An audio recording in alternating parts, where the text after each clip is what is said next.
почитуван подпредседател, почитуван заменик министер, колешки, колеги, пратеници, медиуми, почитувана македонска јавност, Предлог на закон за изменување и дополнување на законот за утврдување на јавен интерес и номинирање на стратешки партнер за имплементација на проектот за изградба на инфраструктурниот коридор 8 и коридор 10 по скратена постапка.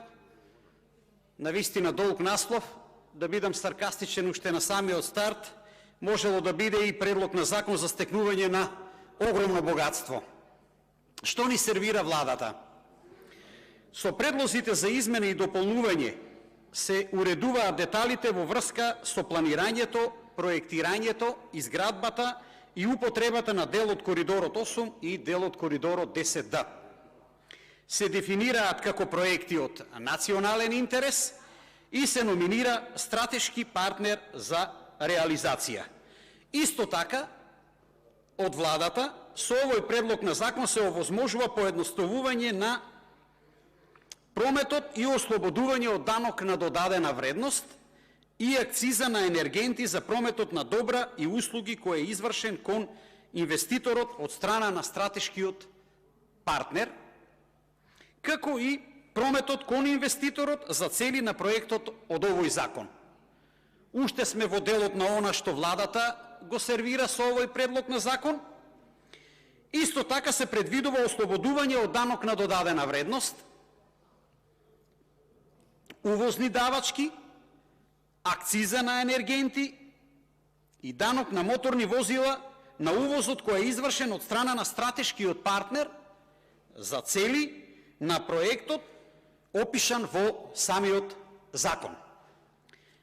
Кој е објаснувањето од владата за едно вакво предлог законско решение? Потребата од ослободување од јавни давачки и даноци за наведениот проект е неопходна за забрзана и непречена реализација на проектот кој што е од јавен интерес и да ова биде уште почудно, предлог на законот ќе предизвика неутрален нето фискален ефект врз буџетот. До овде ова се работи кои што се нотирани во предлог законот доставен од страна на влада на Република Македонија до собрание. Што вели народот? Народот се прашува што всушност се случува. Под еден редефинирање, рекомпонирање, вовед во растурење на уставниот поредок на државата. Подготвување на терен со поставување на паралелен систем на функционирање. Со закони, ве молам бидете внимателни, кои ќе важат за едни и други закони кои што ќе важат за други. По два, за самиот предлог на закон, ослободување од плаќање, во овој случај ДДВ, акциза и разни други бенефиции. Но за кого? За стратешкиот партнер кој што го избра владата. Наместо стратешки партнер на владата да биде народот, граѓаните на Република Македонија, владата си избра стратешки партнер. И тој стратешки партнер ќе ги ужива сите овие бенефиции. Три, само во овој случај, диктира изведувачот, а не диктира инвеститорот. Уште една, што значи дека не диктира владата, туку диктира изведувачот. За цела градежна фела е обратно. Секој кој што имал прилика да разговара со представниците на градежната фела, сите од првиот до последниот велат дека вакво нешто до сега во историјата на Република Македонија се нема случајно.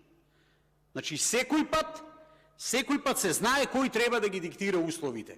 Само сега и само овде, само со ова предлог законско решение, односно тој договор, кој што ние барем пратениците го неаме видено, е обратно.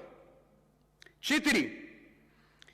Не постои ваков друг договор, а тоа господинот Владе Мисајловски многу добро го објасни, од оние договори означени клучна рака, па фасцикливо плава боја, фасцикливо црвена боја. Било кого да прашате, представник на градежната фела, ќе ви каже дека по детално разгледување заклучили дека не постои ваков друг договор во историјата на градежништвото. Го нема ниту во една категоризација на договори. Не може да го има, бидејќи стои како класифицирана тајна. Барем ние пратениците, а и представниците на градежната фела го немаме видено. И сега после сите овие дискусии се поставува прашањето околу цената на чинење на 1 километар автопат, за да видиме кој е во право. Дали тие што тврдат дека 6 до 7 милиона евра е 1 километар автопат, или тие што сега ни нудат дупло повисока цена за 1 километар автопат. Цена која што ќе ја платат граѓаните на Република Македонија.